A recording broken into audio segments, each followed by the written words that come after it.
श्री गुरु सत्ताय नमः। आप सभी को मेरा प्रणाम। पूज्य गुरुदेव एक नहीं अपितु अनेक शरीरों से काम करते थे। सन 1984 से 1987 तक परम पूज्य गुरुदेव ने सूक्ष्मीकरण साधना की थी। इसी साधनावधि में उन्होंने स्वयं को 5 सूक्ष्म शरीरों 5 वीरभद्रों के रूप में सक्रिय बनाकर युग परिवर्तन की प्रक्रिया को गति देने की बात कही। यह रहस्योद्घाटन भले ही उन्होंने 1984 में किया, किंतु अपने नैष्ठिक परिजनों के सम्मुख वे स्वयं को प्रारंभ से ही प्रकट करते रहे हैं। श्री रामाधर विश्वकर्मा जी बिलासपुर के हैं। वे बताते हैं कि एक बार वे पूज्यवर के पास मथुरा गए थे। पूज्यवर अपने कक्ष में पत्र लेखन में तल्लीन थे। फिर उन्हें याद आया कि किसी के पास मिलने जाने का निश्चय हुआ है। उन्होंने आधे पत्र लिखे थे, आधे ऐसे ही छोड़ दिए। अपने कक्ष में ताला लगाकर मुझे साथ लेकर निश्चित कार्यक्रम हेतु चल दिए। जब हम लौट कर आए तो उन्होंने स्वयं ही ताला खोला। मैंने देखा कि पूज्यवर ने जो आधे पत्र छोड़ दिए थे वे भी पूरे हो गए हैं। मैंने गुरुजी से पूछा, गुरुजी आपने तो आधे पत्र लिखे थे, फिर ये पूरे पत्र कैसे लिख गए? गुरुजी ने मुस्कुराते हुए कहा, बेटा एक अकेले शरीर से इतना बड़ा काम कैसे हो पाएगा? मेरे 5 शरीर हैं। एक शरीर तो हमेशा हिमालय में तप करता रहता है। अन्य शरीरों से युग निर्माण के बड़े कार्य हो रहे हैं। हमारा जो भी कार्य आपको दिखाई दे रहा है यह केवल 2% है। 3% का थोड़ा सा हिस्सा साधक स्तर के व्यक्ति जान पाए हैं। शेष 97% कार्य तो हमने अदृश्य स्तर पर ही किया है, पूरी दुनिया से छिपाकर। इसी तरह उनका एक और संस्मरण है। सन 1965 या 1966 की घटना है। परम पूज्य गुरुदेव 24 कुंडीय यज्ञों की श्रृंखला में श्री उमा शंकर चतुर्वेदी जी के घर रुके हुए थे। जब गुरुदेव बिलासपुर में होते तब मैं पूरे समय उनके आसपास ही रहता, क्योंकि श्री चतुर्वेदी जी को अनेक कार्य देखने होते। उस दिन भी ब्रह्म मुहूर्त में ही मैं श्री चतुर्वेदी जी के घर पहुंच गया और सीधे ऊपर जहां गुरुदेव ठहरे थे उस कमरे में चला गया। थोड़ी देर आपस में हम दोनों की बातचीत हुई। गुरुदेव के साथ जो सज्जन आए थे उन्हें गुरुजी ने व्यवस्था हेतु यज्ञशाला भेज दिया। यज्ञ प्रारंभ होने में अभी काफ़ी देर थी। इसी समय गुरुजी ने न जाने मन में क्या सोचा, मुझसे कहा, रामाधार न मेरे शरीर को छूना, न किसी को पास आने देना, न तुम पास आना। दरवाज़ा हल्का लगा दो व तुम देखते रहना, कहीं मत जाना, यहाँ से हिलना मत। मैं नाश्ता करके आ रहा हूँ। क्योंकि मैं साधना करता था, थोड़ा बहुत साहित्य भी पढ़ता था, अतः स्पर्श की बात तो मुझे ठीक लगी, पर नाश्ता करके आ रहा हूँ ये बात कुछ समझ में नहीं आई। फिर भी गुरुजी का आदेश है, उसका प्राण से पालन करेंगे मानकर जमा रहा। दरवाज़ा हल्का सा लगा दिया ताकि अंदर भी दिखाई देता रहे। वह ठीक दरवाजे से सट कर बैठ गया तथा अंदर बाहर देखने लगा। मैंने देखा कि गुरुदेव ने चटाई बिछाई, उस पर लेट गए व ध्यानस्थ हो गए। मैं देखता रहा। इतने में क्या देखता हूँ कि गुरुवर के शरीर से एक छाया प्रकाश, नीले रंग के छाया गुरु निकले और आकाश की तरफ धीरे धीरे उड़ चले। साधना में कहीं भी आ जा सकने की क्षमता के विषय में पढ़ने को तो बहुत मिला था, पर उसे उस दिन मैं प्रत्यक्ष देख रहा था, सो अधिक अचंभा तो नहीं हुआ, किंतु इसे अपनी आंखों से देख सकने पर स्वयं को धन्य धन्य मान रहा था। मैं गुरुदेव के विषय में चिंतन करते हुए उनकी आज्ञानुसार वहां बैठा रहा। समय कब बढ़ रहा था पता ही नहीं चला। 1 घंटा बीत गया। इतने में श्री चतुर्वेदी जी आए। मैंने इशारे से मना किया, वे लौट गए। थोड़ी देर में फिर आए। कहा, विश्वकर्मा जी मिलने वाले लोग बढ़ रहे हैं। मैंने इशारे से फिर मना किया, वे फिर चले गए। इसी प्रकार जब कई बार हुआ तो अंत में चतुर्वेदी जी ने कहा, भीड़ काफ़ी बढ़ गई है, गुरुदेव को उठाना ही होगा। आप नहीं उठाते तो मैं उठाऊंगा। मैं पसीने पसीने हो गया। हे भगवान क्या करूं? गुरुदेव का आदेश है, कैसे नहीं मानूं? पर 2 घंटे से भी अधिक समय बीत चुका था। अब मेरा मन आशंकित होने लगा, कहीं कुछ अनहोनी न हो जाए, पर भीतर जा नहीं सकता, किसी को बता भी नहीं सकता। गुरुदेव का निर्देश जो था, मैं भीतर ही भीतर डर रहा था। फिर भी मैंने अपना कर्तव्य निभाया व चतुर्वेदी जी को रोका। कहा, कम से कम थोड़ी देर और इंतज़ार कर लीजिए, अन्यथा गुरु आज्ञा की अवहेलना का पाप सहना पड़ेगा। इस तर्क से चतुर्वेदी जी हार मानकर नीचे चले गए, पर मेरा मन बहुत भारी हो रहा था। अब मैं मन ही मन कभी भगवान से तो कभी गुरुजी से अनुनय विनय करने लगा। हे प्रभु, अब तो आ जाओ, मेरी लाज रख लो। इतने में पूज्यवर के शरीर में कुछ हलचल हुई। प्रकाश शरीर आया जिसे पुनः मैंने स्पष्ट देखा और गुरुदेव उठकर बैठ गए। मेरी जान में जान आई। लीलाधारी को तो रहस्य एक बार दिखाना था सो दिखा दिया। गुरुदेव उठे तो मैं बस इतना ही कह सका, गुरुदेव आपका नाश्ता मुझे भारी पड़ रहा था। गुरुदेव मुस्कुरा दिए। वह भीड़ को संभालने यज्ञ स्थल की ओर चल दिए। श्री गजाधर भारद्वाज जी बताते हैं कि एक दिन जब मैं गुरुजी के कमरे में गया तो गुरुजी ज़मीन पर बैठकर नक्शे में कुछ देख रहे थे। गुरुजी के पैरों के तलवे मुझे स्पष्ट दिखाई दे रहे थे। मैंने देखा कि उनमें चक्र, कमल, शंख आदि चिन्हित हैं। वह इतने स्पष्ट दिखाई दे रहे थे जैसे कैलेंडर में बने चरणों में दिखाई देते हैं। मैंने गुरुजी से कहा, गुरुजी मैंने अभी अभी आपके चरणों में चक्र कमल के दर्शन किए। तो गुरुजी ने कहा, बेटा तूने मेरे सूक्ष्म शरीर के दर्शन किए हैं, पर इस बात की चर्चा बाहर मत करना। इलाहाबाद वाले श्री रामलाल जी बताते हैं कि एक बार पूज्य गुरुदेव मध्य प्रदेश के दौरे पर थे। उन्हें इलाहाबाद होते हुए जाना था। स्टेशन के लिए निकलते समय बोले, ट्रेन तो देरी से है, इस बीच यूनिवर्सिटी पुस्तकालय हो लेते हैं। पहले भी गुरुदेव पुस्तकों के लिए 2-3 बार इलाहाबाद पुस्तकालय आ चुके थे। यह सोचकर कि यदि देर हो जाएगी तो यूनिवर्सिटी से सीधे स्टेशन निकल जाएंगे, मैं गुरुदेव का सामान लेकर चलने लगा।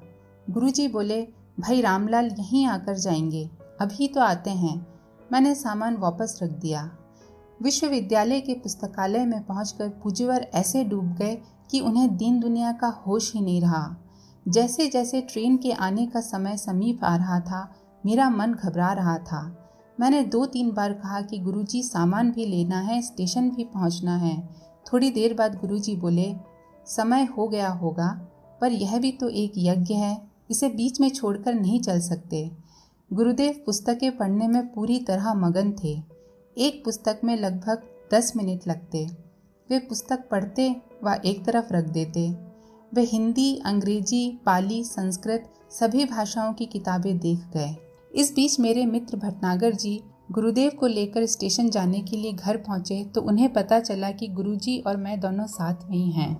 उन्होंने अनुमान लगाया कि हम लोग स्टेशन ही गए होंगे, सो वे सीधे वहीं पहुंच गए। थोड़ी देर ढूंढा पर यह सोचकर कि कहीं बैठ गए होंगे और वे छूट जाएंगे, भटनागर जी ने टिकट लिया और चलती गाड़ी में बैठ गए। उन्होंने निर्धारित कार्यक्रम में पूरा भाग लिया। लौटे तो बहुत खुश।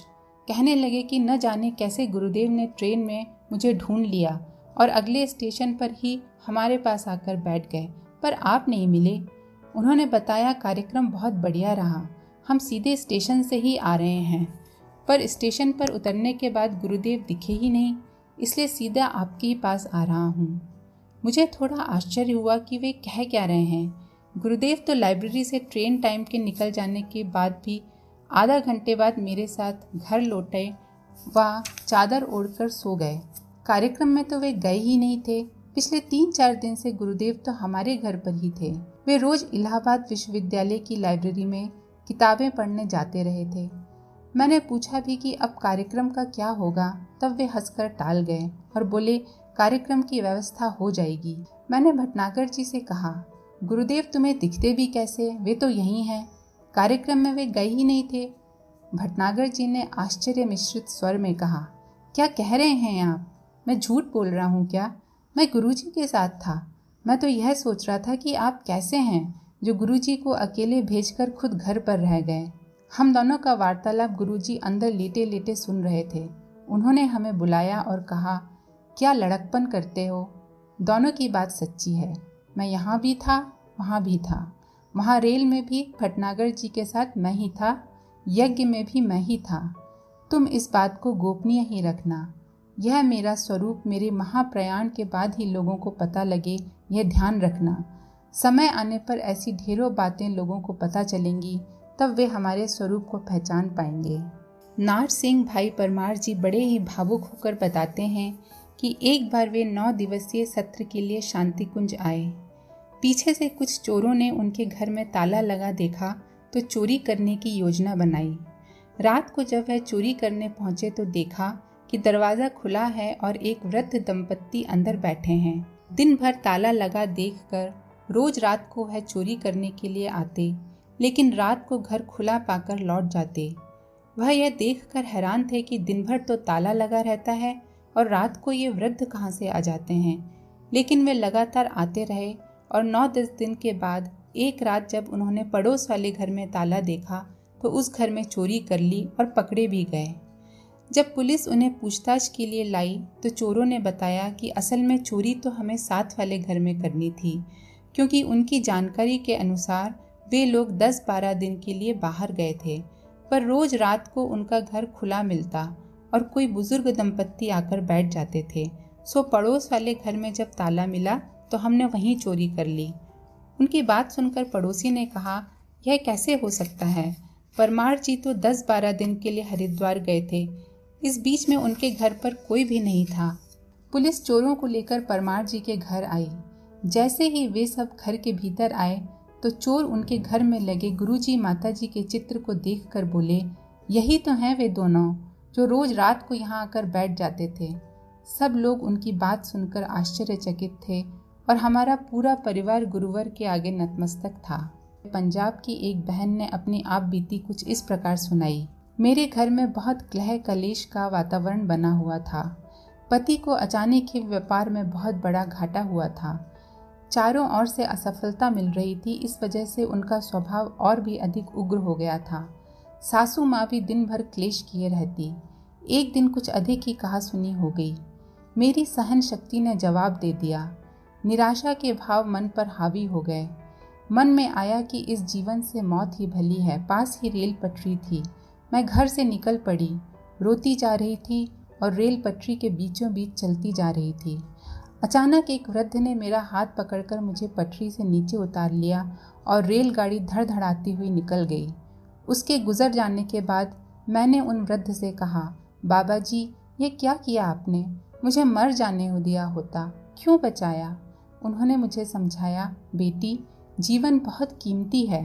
फिर मेरी सारी समस्या सुनी और मुझे समझा बुझाकर एक रिक्शा वाले को बुलाकर रिक्शे में बिठा दिया और कहा, जा बेटी, अपने घर जा, सब ठीक हो जाएगा। रास्ते में मुझे ख्याल आया कि आज मेरी सहेली के घर में कोई पूजा है। उसने बुलाया था, क्यों न मैं उसके घर चली जाऊं। मैंने रिक्शा उसके घर की ओर मोड़ लिया। जब मैं उसके घर पहुंची और पूजा में जो तस्वीर रखी थी उसे देखकर मैं हैरान रह गई। पूजा समाप्त हो जाने के बाद मैंने उससे पूछा कि यह जो व्यक्ति हैं, मैं अभी अभी इनसे मिलकर आ रही हूँ। ये कौन है, कहाँ रहते हैं, मुझे कैसे मिलेंगे? उसने मुझे बताया कि ये हमारे गुरु पंडित श्री राम शर्मा आचार्य जी हैं। तुम इनसे मिलकर आ रही हो, ये कैसे हो सकता है?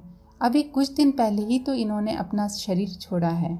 सुनकर मैं आश्चर्य में पड़ गई, पर मेरे साथ जो घटित हुआ था उसे भी मैं झुठला नहीं सकती थी। उसके बाद मैं शांति कुंज भी आई। मैंने दीक्षा ली। हमारी सारी समस्याएं जल्दी ही सुलझ गईं। घर का वातावरण ही बदल गया। मैं और मेरे पति दोनों ही गुरुजी के रीडिंग हैं। हम उनसे बस यही प्रार्थना करते हैं कि हमें अपनी शरण में लिए रहें। गुरुजी दिव्य शक्तियों से संपन्न थे, पर उनका व्यवहार इतना सरल था कि जैसे बड़े साधारण हों। वे सदा स्वयं को छिपाए रहे, इसलिए कहते भी थे, मुझे मेरा काम कर लेने दो जिसके लिए मैं आया हूँ। अभी लोग जान जाएंगे तो हर की पैड़ी तक लाइन लग जाएगी, इसलिए तुम लोग मुझे चुपचाप काम कर लेने दो। मेरे जाने के बाद लोग मुझे जानेंगे। आप सभी का बहुत बहुत धन्यवाद। ओम शांति। हमारे YouTube चैनल को सब्सक्राइब करें और बेल आइकन को दबाकर ऑल पर क्लिक करें ताकि नोटिफिकेशंस आपको मिलती रहें।